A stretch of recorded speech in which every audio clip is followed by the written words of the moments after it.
अस्सलाम वालेकुम दोस्तों, welcome to my YouTube channel. मेरा नाम नुमान अंजुम है और आज हम एक टॉपिक पे बात करने वाले हैं नेस्टेड इफ एल्स स्टेटमेंट कि कैसे हम इसको सी प्लस प्लस प्रोग्राम इस्तेमाल करें। सबसे पहले हम इफ एल्स स्टेटमेंट के बारे में जानेंगे। तो हम इसकी डेफिनेशन देखते हैं। Sometimes you have a condition and you have to execute a block of code if condition is true and execute piece of code if the same condition is false। तो कहने का मतलब ये है कि अगर if स्टेटमेंट होती है उसके आगे कंडीशन दी जाती है, तो अगर कंडीशन ट्रू है तो वो ब्लॉक ऑफ स्टेटमेंट एग्जीक्यूट हो जाएगा। अगर फॉल्स है तो एल्स के आगे जो हमारे पास स्टेटमेंट जो होगी वो शो हो जाएगी और वो एग्जीक्यूट होगा। अब इसके सिंटैक्स देखते हैं किस तरह ये सी प्लस प्लस में यूज होता है। तो सबसे पहले इफ लिखा रहता है, उसका एक कंडीशन होती है सकता है, फिर ब्रैकेट्स आती है, उसके दरम्यान में स्टेटमेंट्स होती हैं, फिर एल्स आता है, फिर उनके दरम्यान में स्टेटमेंट्स होती हैं। तो इस तरह होता है। अब हम इसकी ज़रा फ्लो चार्ट रिप्रेजेंटेशन के बारे में भी जानेंगे कि अगर ये इफ स्टेटमेंट की कंडीशन है, अगर ये ट्रू है तो कोड जो होगा इनसाइड द बॉडी तो वो एग्जीक्यूट हो जाएगा और अगर फॉल्स है तो code after if statement execute हो जाएगा।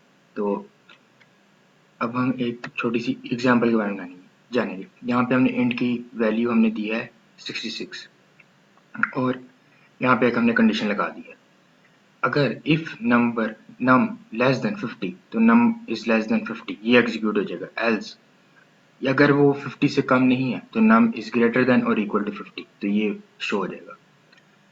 तो आगे हम नेस्टेड इफ एल्स के बारे में जानेंगे। When an if else statement is present inside body of another if or else then it is called nested if else statement। तो यानी ये if के अंदर दोबारा एक if else स्टेटमेंट होती है और उसके बाद एक और else स्टेटमेंट होती है। इसको बेहतर जानने के लिए हम सिंटैक्स इसका देखेंगे किस तरह यूज होता है। ये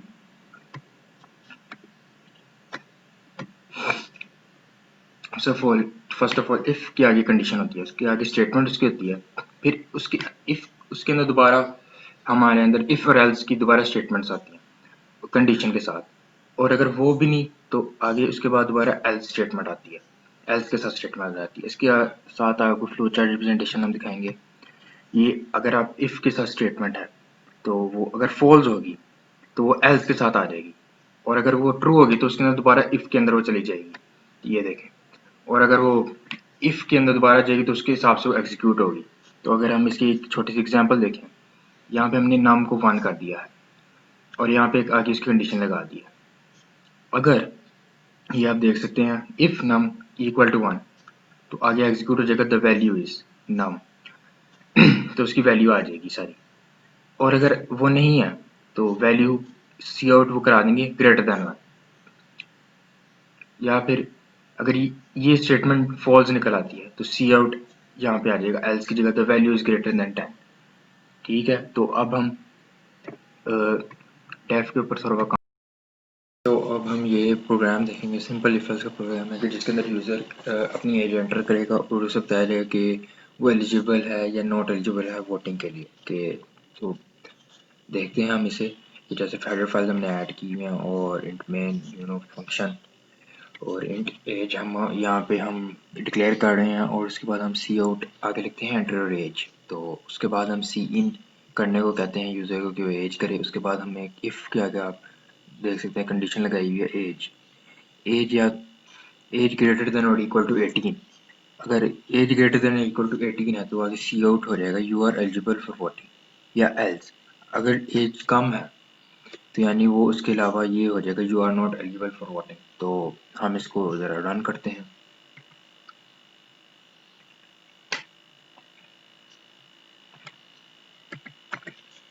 तो यह देख सकते हैं आप you are eligible for voting आ गया। और अब हम एक और देखते हैं, हम देखते हैं 16 तो आगे you are not eligible for voting. तो ये सिंपल सा प्रोग्राम था। अब हम अपने मेन टॉपिक की तरफ आते हैं नेस्टेड इफ एल्स पे कि ये प्रोग्राम है जिसके अंदर हम यूज़र को बोलेंगे कि वो इंटीजर एंटर करे और हम बताएं और उसे बताया जाए कि जो उसने इंटीजर एंटर किया है वो इवन है, ओड है या ज़ीरो है। तो बॉडी की तरफ आते हैं कि जैसे हमने नम डिक्लेयर कर दिया है यहाँ पे, तो उसके बाद हम सी आउट कहते हैं, एंटर इंटीजर सी इन नाम करने को कहते हैं अगले अपने यूज़र को कि जो करेगा। और उसके बाद हम इफ़ कंडीशन देखते हैं। तो फर्स्ट ऑफ ऑल इस इफ कंडीशन के अंदर लिखा हुआ है कि नम नॉट इक्वल टू ज़ीरो, कि अगर ये ट्रू कंडीशन है तो हम ये इनर सारा ये होगा। तो अगर ये ट्रू है, कंडीशन ट्रू हो जाती है, तो हम इसके अंदर देखेंगे इफ, एक और इफ आ गया कि ब्रैकेट्स के अंदर, तो आप देख सकते हैं नम डिवाइडेड बाई 2 इक्वल टू 0 अगर है, तो आगे सी आउट प्रिंट हो जाएगा कि द नंबर इज इवन। और अगर एल्स यानी अगर वो नहीं इक्वल है तो प्रिंट हो जाएगा द नंबर इज ऑड। और अगर हम आगे ये देखते हैं कि अगर ये कंडीशन ऊपर इफ वाली ट्रू नहीं होती तो आउटर एल्स की तरफ वो आ जाएगा, ठीक है, और वो प्रिंट कर देगा the number is 0 and it is neither even nor odd. तो हम इसको जरा करके देखते हैं, कंपाइल रन। अब हम एक इंटीजर एंटर करेंगे, जैसे कि हम कर देते हैं 4, तो उसने हमें बता दिया द नंबर इज इवन, क्योंकि अगर आप देख सकते हैं यहाँ पे, तो यहाँ पे उसने लिखा होता है if num equal divided by 2 equal to 0 तो नंबर इज इवन होगा।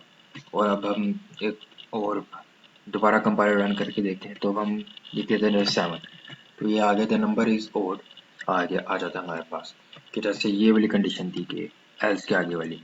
लेकिन अब हम डिफरेंट कंडीशन डिफरेंट ट्राई करेंगे, हम जैसे करते हैं ये कंपाइल रन हो जाए तो 0 हम करते हैं, तो number is 0 and it is neither even nor odd, क्योंकि यहाँ पे आप इफ कंडीशन के देख सकते हैं कि ये ट्रू नहीं थी, तो इसी वजह से वो आउटर एल्स की तरफ आ गया, जो तो यहाँ से हमने प्रिंट करो हो जाएगा अपने आप the number is 0 and it is neither even nor odd.